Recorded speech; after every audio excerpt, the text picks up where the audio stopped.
За премиерот било логично специјалната обвинителка Катица Јанева, за која постојат индиции дека е вмешана во скандалот со уценување и изнудување рекет, да била злоупотребена, а не дека таа злоупотребила функција за да изнуди милиони пол евра од бизнесмен за да спречи кривична одговорност во случајот Империја.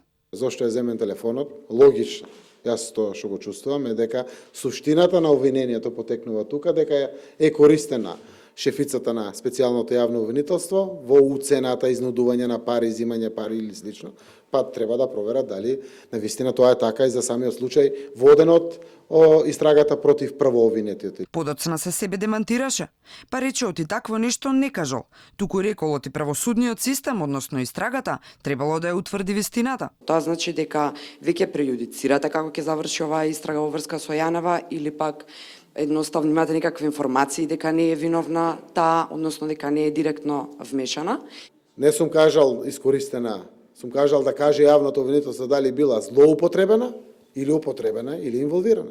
Премиерот е дециден, тој стои зад Јанева како символ на правдата се додека истрагата не покаже поинаква вистина. За него таа е соодветен прв човек на специјалното обвинителство. Речеот и тој не е високиот функционер со кого се слушнала Јанева пред да ја биде одземен телефонот, но и дека не знае која е странската земја што му дала поддршка на бизнисменот за да пријави дека е рекетиран. Символот на правдата стана символ на криминалниот октопод, смета лидерот на опозицијата. Вчера Мицкоски категорично нагласи, оти нема простор за лидерски средби без разговори за предвремени избори, особено по скандалот со рекет, што е уште еден доказ дека се неопходни. Нема граѓанин кој верува дека сето ова е возможно без силна закрила, подкрепа и институционална поддршка од самата врхушка на власта.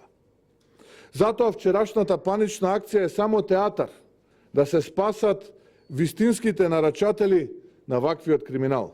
Заев денеска уште еднаш го повика на лидерска и порача дека за да се зборува за избори, мора да се разговара за изборниот законник, што инаку е точка на дневен ред на евентуалната средба најавена за петок.